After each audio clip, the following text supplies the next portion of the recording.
반갑습니다. 축복합니다. 사랑합니다. 네, 이번 주에 설 명절이 있는데요. 코로나 때문에 떨어져 있는 우리 가족과도 또 만나지 못하지만 그래도 안전하고 또 건강하고 또 즐겁고 또 기쁘게 보내시는 명절 되시기를 바랍니다. 지난 주일 설교 때 남쪽에서 들려왔던 꽃 소식으로 우리 동백꽃을 보여드렸는데요.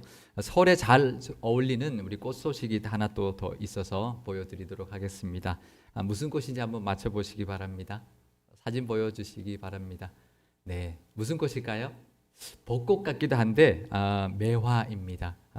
매화도 벌써 피었다라는 소식이 들려오는데요. 매화가 매실꽃이라는 것을 제가 이번에 처음 알았습니다. 매화 따로 매실 따로 알고 있었는데 매화가 매실나무의 꽃이더군요.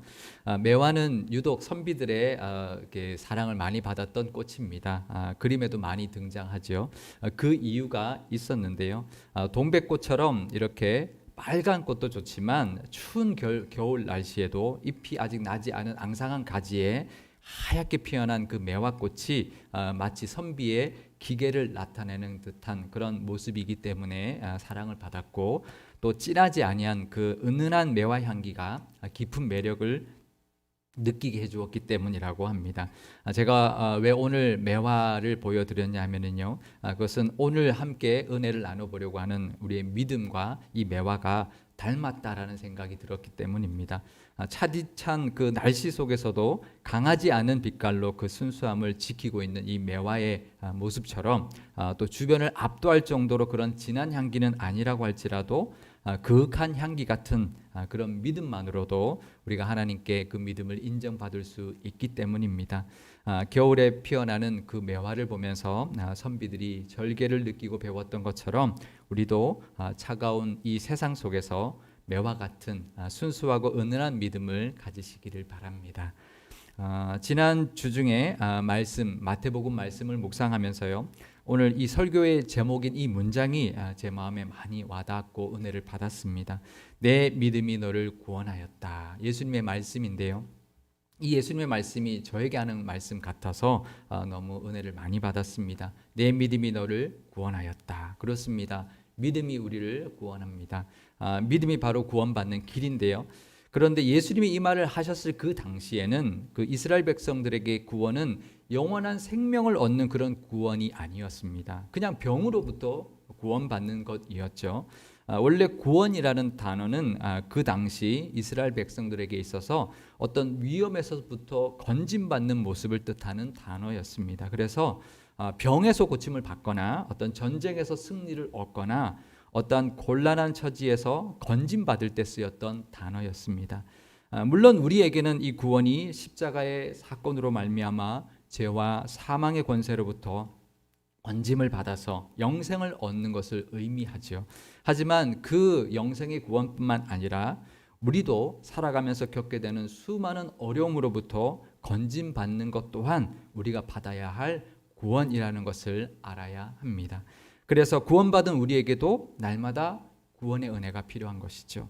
코로나로부터도 구원받아야 하고요, 또 여러 가지 병으로부터도 구원받아야 합니다.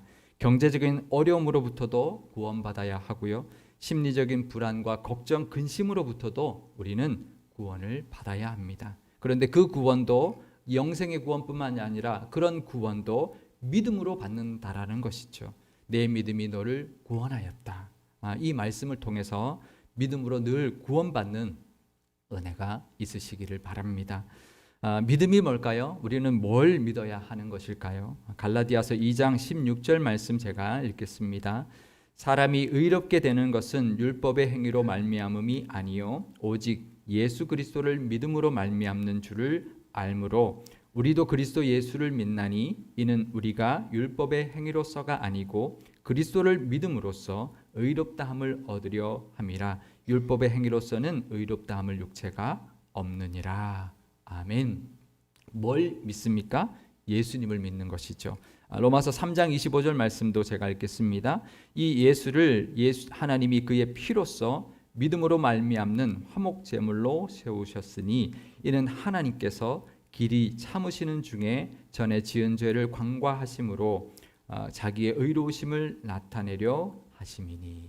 아멘. 예수님을 믿지만 예수님의 그 십자가의 은혜, 십자가에서 피 흘려 주심으로 화목 제물이 되어 주신 그 은혜를 믿는 것이고요. 그래서 우리의 죄가 사함을 받아서 의롭게 되었음을 믿는 것이 바로 구원의 영생의 은혜 믿음입니다. 히브리서 10장 10절과 14절 말씀 제가 또 읽어드리겠습니다. 이 뜻을 따라 예수 그리스도의 몸을 단번에 들이심으로 말미암아 우리가 거룩함을 얻었노라. 그가 거룩하게 된 자들을 한 번의 제사로 영원히 온전하게 하셨느니라. 아멘. 우리 구약 시대에는 죄를 지으면 늘 화목 제물을 드리고 제사를 드려야 했습니다. 하지만 예수님의 그 화목 제물은 한 번에 단번에 드리심으로 우리가 영원한 제사함을 받게 되었습니다. 그리고 그 때문에 우리는 십자가의 그 은혜와 예수님을 믿는 믿음만으로 영원한 구원과 영생을 얻게 되었습니다. 그런데 그 믿음으로 구원받은 우리에게도 여전히 필요한 믿음과 구원이 있다라는 것이죠. 마태복음 14장 30절에서 32절 말씀, 이 장면은 베드로가 무리를 걸었던 장면인데요. 제가 읽어드리겠습니다. 바람을 보고 무서워 빠져가는지라 소리질러 이르되 주여 나를 구원하소서 하니 예수께서 즉시 손을 내밀어 그를 붙잡으시며 이르시되 믿음이 작은 자여 왜 의심하였느냐 하시고 배에 함께 오름에 바람이 그치는지라. 아멘. 예수님을 믿고 영생을 얻은 베드로였습니다. 하지만 믿음으로 무리를 걸었지만 바람을 보고 무서워하니까 물에 빠져들기 시작했고요. 그래서 예수님께 구원해달라고 외쳤던 것이죠. 그때 예수님이 이렇게 말씀하셨습니다. 베드로에게 믿음이 작은 자야 왜 의심하였느냐라고 책망하시는 모습을 볼 수가 있습니다. 우리도 이처럼 믿음으로 영생을 얻었지만 세상 살다 보면 우리를 위협하는 두렵게 하는 많은 문제들 때문에 믿음이 약해질 때가 있죠. 그리고 그 문제로부터도 우리는 구원을 받아야 할 때가 있는 것입니다. 그러니 우리도 늘 내 믿음이 너를 구원하였다라고 하는 이 예수님의 말씀을 기억하면서 믿음으로 늘 구원받으며 살아가시기를 바랍니다. 구원받은 우리가 가져야 할 믿음의 모습들이 무엇인지 오늘의 본문을 통하여 배울 수가 있는데요. 오늘 본문은 두 사건이 함께 등장을 합니다. 회당장 야이로의 이야기가 이제 나오고 있는 도중에 12의 혈루증을 앓았던 여인의 이야기가 삽입되어 있습니다. 이런 구조의 말씀을 샌드위치형 말씀이라고 말하는데요. 샌드위치는 빵이 맛있어야 될까요? 속이 맛있어야 될까요? 네, 정답은 둘 다 맛있어야 합니다. 이 샌드위치가 이제 우리의 밥과 반찬과 비슷한데요. 밥도 그렇죠. 밥이 맛있으면 김치 하나로도 그냥 뚝딱 한 끼를 먹을 수 있죠. 또 어떤 반찬은 너무 맛있으면 밥도둑이라고도 말을 하는데요. 그것과 비슷한데 샌드위치는 좀 다른 것이 있습니다. 샌드위치는 우리는 밥은 그냥 쌀로만 하는 것으로 정해져 있지만 샌드위치는 빵이 늘 바뀔 수 있습니다. 빵이 굉장히 다양합니다. 그래서 빵도 어떤 빵을 하느냐, 속을 또 어떤 속을 하느냐에 따라서 굉장히 달라지고 둘 다 맛있어야 맛있는 우리 샌드위치가 되는데요. 이 샌드위치형 구조의 말씀도 마찬가지입니다. 어느 것 하나 중요하지 않은 말씀이 없습니다. 그리고 이 두 말씀이 같이 잘 어우러져서 우리가 은혜를 누릴 때 그 말씀의 진정한 의미, 하나님이 주시고자 하는 메시지를 우리가 누릴 수 있는데요. 오늘 이 두 이야기에 담겨 있는 은혜를 다 누리시기를 바랍니다. 어느 하나도 놓치지 말고 두 이야기, 그 샌드위치 안에 있는 모든 이야기의 은혜를 다 누리시기를 바랍니다. 이 두 사건은 모두 믿음을 주제로 하고 있는데요. 그 첫 번째는 바로 회당장 야이로의 믿음을 소개하고 있습니다. 마태복음 9장 18절 말씀 제가 읽겠습니다. 예수께서 이 말씀을 하실 때에 한 관리가 와서 절하며 이르되 내 딸이 방금 죽었사오나 오셔서 그 몸에 손을 얹어 주소서 그러면 살아나겠나이다 하니. 지금 마태복음 한 관리라고 말하고 있지만 마가복음과 누가복음에는 이 사람이 회당장, 그 가버나움에 있는 회당의 회당장이었던 야이로였다라고 밝혀주고 있고요.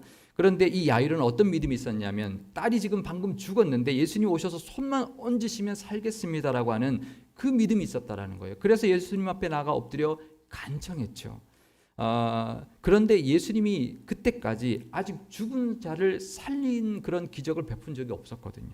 그런데 야이로에게 그 믿음이 있었다라는 거죠. 사실 이 이야기가 마가복음과 누가복음에서는 그의 딸이 아직 죽지는 않았다, 거의 죽어가고 있는 상태였다라고 기록해주고 있는데요. 하지만 마태복음에서는 죽었다라고 이렇게 기록한 것은 야이로에게 그 믿음, 죽은 자도 살리실 분이라는 그 믿음이 있었다라는 것을 강조하기 위함이었습니다. 그래서 마가복음과 누가복음에서도 예수님과 함께 그 집으로 가고 있는 도중에 딸이 죽었다는 소식을 들었지만 야이로의 믿음은 흔들리지 않았습니다. 왜냐하면 예수님이 죽어도 살릴 수 있는 분이라는 것을 믿었다라는 것이죠. 끝까지 그 믿음이 있었다라는 것이죠. 그 믿음이 결국 그 딸을 살릴 수 있었던 것입니다. 이 회당장 야이로의 믿음이 있으시길 바랍니다. 죽은 자도 살리시는 예수님이십니다. 그러니 우리의 그 어떤 문제도 살려주시고 그 어떤 문제로부터도 우리를 구원해 줄 수 있는 분이십니다. 예수님 앞에 해결해 주시지 못할 문제가 하나도 없다라는 것이죠. 죽을 것 같은 문제 앞에서도 주님의 손만 얹어주시면 살 줄 믿습니다. 이 야이로의 믿음이 있으시기를 바랍니다. 죽어가는 모든 상황과 문제 앞에서도 예수님께서 손만 대어 주신다면 구원받게 될 것이라는 그 믿음이 있을 때 우리도 구원받는 은혜, 모든 문제로부터 죽음과 같은 그런 문제까지도 구원받을 수 있을 줄 믿습니다. 그 은혜가 있으시기를 바랍니다. 두 번째 믿음의 사람은 12의 혈루증을 앓았던 여인이었는데요. 제가 마태복음 9장 20절에서 21절 말씀을 제가 읽겠습니다. 12해 동안이나 혈루증으로 앓는 여자가 예수의 뒤로 와서 그 겉옷가를 만지니 이는 제 마음에 그 겉옷만 만져도 구원을 받겠다 함이라. 아멘. 이 여인의 믿음은 또 대단했습니다. 이 여인의 믿음은 무엇이었냐면 예수님의 겉옷만 만져도 내가 12년 동안 그 어떤 의사도 낫게 해주지 못했던 이 혈루병이 옷만 만져도 낫게 될 것이다 라는 그 믿음이 있었다라는 거죠. 그런데요, 이 여인이 만진 예수님의 겉옷가는 무엇이었냐면요, 유대인들의 겉옷에 달아 놓았던 옷을 의미하는 것입니다. 마태복음 9장 20절 이 말씀을 새 번역으로 제가 읽어드리겠습니다. 그런데 12해 동안 혈루증으로 앓는 여자가 뒤에서 예수께로 다가와서 예수의 옷술에 손을 대었다.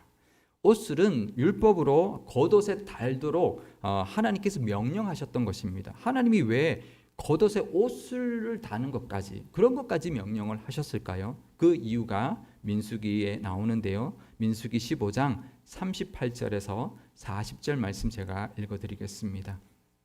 이스라엘 자손에게 명령하여 대대로 그들의 옷단 귀에 술을 만들고 청색 끈을 그 귀에 술에 더하라. 이 술은 너희가 보고 여호와의 모든 계명을 기억하여 준행하고 너희를 방종하게 하는 자신의 마음과 눈의 욕심을 따라 음행하지 않게 하기 위함이라. 그리하여 너희가 내 모든 계명을 기억하고 행하면 너희의 하나님 앞에 거룩하리라. 아멘. 그러니까 이 옷은 어떤 역할을 하냐면 말씀을 기억하는 역할, 말씀을 따라 살아야 한다는 것을 기억하게 하는 그런 장치였다라는 거죠. 왜냐하면 우리가 이스라엘 백성들이 걸어가다 보면 앞사람의 그 옷슬이 찰랑찰랑 거리는 게 보일 거고요, 자기의 옷슬이 찰랑찰랑하는 것이 느껴질 것입니다. 그러다 보면 내 마음에 욕심도 생기고 눈에 욕심도 생기는데 그런 욕심대로 사는 게 아니라 그것을 찰랑하는 걸 보면서 우리는 말씀을 따라 살아야 되고 말씀을 기억해야 되는 사람들이지라는 것을 기억하게 하기 위한 하나의 기억 장치였다라는 거죠. 그러니까 늘 그 옷을 보면서 말씀을 기억하고 말씀대로 살아야 한다라는 것을 깨우쳐주고 깨닫게 하고 늘 기억나게 하기 위한 그런 장치 같은 것이 바로 옷슬이었다라는 거죠. 그래서 모든 사람들의 겉옷에 그 네 귀퉁이에 옷슬을 달아야 했습니다. 그리고 그 옷슬의 디자인에 따라서 그 사람의 지위나 권위도 나타내었었는데요. 마태복음 23장 5절 말씀 제가 읽겠습니다. 그들의 모든 행위를 사람에게 보이고자 하나니 곧 그 경문띠를 넓게 하며 옷술을 길게 하고. 이거는 누구의 이야기냐면 바리새인들의 이야기인데요. 예수님이 바리새인들을 보고 이야기할 때 나왔던 말씀인데 바리새인들은 특별히 그 옷술을 길게 만들어서 달았다라는 거예요. 그건 무슨 의도였냐면 자신들은 마치 이렇게 말씀을 잘 지키는 사람인 것을 드러내려고 그렇게 옷을 일부러 길게 만들었다라는 거죠. 그런 가식적인 모습도 예수님은 책망하셨다라는 그 말씀인데요. 그만큼 이스라엘 백성들에게는 그 옷이 그 사람의 권위를 나타내었고 특별히 영적인 권위를 상징했던 것입니다. 그러니 12해 동안 혈루증을 앓았던 이 여인이 예수님의 그 옷을 만졌다라는 것은 그 예수님의 권위, 특별히 영적인 권위에 손만 닿기만 해도 낫겠다라는 믿음이 있었다라는 거죠. 그래서 그 옷을 만졌다라는 것이죠. 그런데 그 옷술의 능력이 있어서 병이 나은 것일까요? 아닐 것입니다. 그러면 무엇이 그 여인의 병을 낫게 했을까요? 마태복음 9장 22절 말씀 제가 읽겠습니다. 예수께서 돌이켜 그를 보시며 이르시되 딸아 안심하라 내 믿음이 너를 구원하였다 하시니 여자가 그 즉시 구원을 받으니라. 아멘. 바로 그 여인의 믿음이 예수님의 능력을 힘있게 했고요. 그 결과로 그 병이 나았다라는 것이죠. 예수님의 옷술만 만지기만 해도 구원을 받겠다라고 하는 이 대단한 여인의 믿음이 우리에게도 있어야 할 줄 압니다. 우리의 믿음의 손이 예수님의 권위에 닿기만 해도, 우리의 영혼이 그 말씀의 능력에 닿기만 해도 우리는 구원을 받을 수 있다라는 이 여인의 믿음이 있으시기를 바랍니다. 그래서 12년 동안이나 해결받지 못했던 그런 문제도 해결받았던 이 여인처럼 오랜 문제까지도 다 믿음으로 해결받으시는 은혜가 있으시기를 바랍니다. 그런데요, 이 이야기가 샌드위치 형식을 띠고 있는 이유가 있습니다. 그것은 혈루증 걸렸던 그 여인 때문에 회당장 야이로의 딸에게 가고 있던 그 길에 그 지체가 되었기 때문이었습니다. 마치 지금 응급실에 죽어가고 있는 사람을 의사가 지금 의사를 데리고 가고 있는데 이 의사가 죽음과는 상관없는 환자와 시간을 지체하고 있는 것과 같은 그런 지금 상황이었습니다. 그때 이 야이로의 심정이 어땠을까요? 외동딸이 지금 죽어가고 있는데 예수님이 지금 지체하고 계신 것이죠. 마태복음과 마가복음과 누가복음에서는요, 그러고 있는 와중에 사람들이 와서 딸이 죽었다라는 소식을 전해주었다라는 거예요. 누가복음 8장 49절에서 50절 말씀 제가 읽어드리겠습니다. 아직 말씀하실 때에 회당장의 집에서 사람이 와서 말하되 당신의 딸이 죽었나이다. 선생님을 더 괴롭게 하지 마소서 하거늘 예수께서 들으시고 이르시되 두려워하지 말고 믿기만 하라. 그리하면 딸이 구원을 얻으리라 하시고. 아멘. 그러니까 지금 딸이 지금 예수님이 그 혈루증 여인하고 이야기하고 있는 그때 사람이 와서 딸이 죽었다라는 소식을 들었다라는 거예요. 얼마나 이 야이로가 원망스러웠을까요? 그런데 예수님이 믿기만 하라라고 말씀하셨습니다. 그때 이 야이로는 믿었던 것이죠. 우리는 우리의 시간표대로 하나님이 역사해 주기를 바랄 때가 있습니다. 그 시간표대로 해결받지 못할 때가 있지요. 그럴 때가 더 많은 것 같습니다. 우리의 시간대로 하나님이 응답해 주시지 않고 구원해 주시지 않고 오히려 더 긴 시간에 하나님이 응답해 주실 때가 더 많습니다. 그런데요, 그럴지라도 우리의 믿음은 흔들리지 말아야 합니다. 이 야이로처럼 만약에 야이로가 그 지체하시는 예수님께 섭섭해서 예수님 이제 우리 딸이 죽었다니까 예수님 오실 필요가 없겠네요. 됐습니다. 그랬다면 야이로는 그 딸을 다시는 보지 못했을 것입니다. 하지만 야이로는 그 예수님의 말씀 믿기만 하라라는 그 말씀을 믿었습니다. 예수님이 그 집에 도착해서 딸이 죽은 것이 아니라 잔다고 했을 때 그 모든 사람들이 비웃었지만 야이로는 그러지 않았습니다. 혹시나 하는 마음일지도 모르지만 야이로에게는 그 신락 같은 믿음이 있었기 때문에 딸이 다시 살아나는 기적을 경험할 수 있었습니다. 우리가 구원받는 믿음은 내 시간이 아니라 하나님의 시간을 믿는 믿음까지 포함된 믿음입니다. 때로는 늦어지는 것 같은 하나님의 은혜가 있습니다. 하지만 하나님의 구원은 우리의 시간표가 아니라 하나님의 시간표대로 우리에게 다가오고 있음을 기억해야 합니다. 그 시간까지 믿는 믿음이 우리에게 있어야 한다라는 것이죠. 그리고 그 믿음이 우리에게 평안을 줄 것이고요. 그 믿음이 우리에게 구원도 얻게 해 줄 것입니다. 이 추운 겨울에도 하얗게 피어나서 은은한 향기를 뿜어내고 있는 그 매화처럼 어렵고 힘든 이 세상에서 그 어떤 고난 가운데서도 순수한 믿음과 하나님의 능력과 말씀의 권위를 믿는 믿음으로 늘 구원을 경험하며 사시기를 바랍니다. 죽은 자를 살려주신 것 같이 12년 된 혈루증을 낫게 해주신 것 같이 그 어떤 문제로부터도 구원받는 믿음이 있으시기를 바랍니다. 예수님이 손대주시기만 하면 됩니다. 예수님 옷에 우리의 손이 닿기만 하면 됩니다. 그러면 구원받을 수 있습니다라는 그 믿음으로 우리도 구원의 능력을 경험하며 사시기를 바랍니다. 이제 마지막으로 믿음으로 다 같이 이 문장을 함께 고백해 보면 좋겠습니다. 다 같이 고백하겠습니다. 내 믿음이 나를 구원할 것입니다. 한 번 더 고백할까요? 내 믿음이 나를 구원할 것입니다. 아멘. 기도하시겠습니다. 우리의 믿음을 기뻐하시는 하나님 아버지, 코로나로 인하여 예배 자리에도 다 나오지 못하고 설 명절에도 가족들이 한자리에 다 모이지 못하게 되었습니다. 이런 상황 속에서도 우리의 예배를 기쁘게 허명하여 주시고 영광 받아 주실 줄 믿습니다. 설 명절에도 기쁨과 은혜가 가득한 시간 되게 하옵소서. 예수님의 십자가의 은혜를 믿는 믿음으로 우리가 구원받았지만 우리에게는 여전히 믿음이 필요합니다. 이 땅을 살아가면서 죽은 자도 살리시며 주님의 손이 닿기만 해도 살아날 것을 믿었던 야이로의 믿음이 우리에게 있게 하시고 12년 동안 해결받지 못했던 문제라도 예수님의 능력이 우리에게 임하기만 하면 다 해결받을 수 있음을 믿는 혈루증의 이 여인의 이 믿음도 있게 하여 주옵소서. 때로는 우리의 시간표대로 이루어지지 않을 때가 있겠지만 하나님의 시간과 그 때를 따라서 우리에게 역사해 주심을 믿는 믿음이 있게 하시고 그 믿음으로 평안을 누리며 하나님의 크신 능력도 경험하며 살게 하여 주옵소서.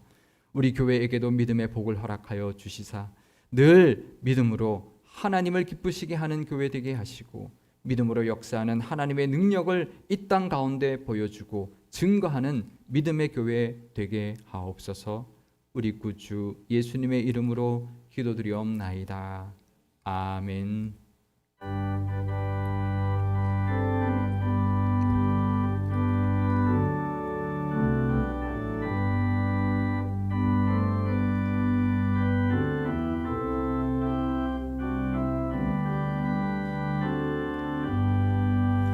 나의 갈 길 다가도록 예수 인도하시니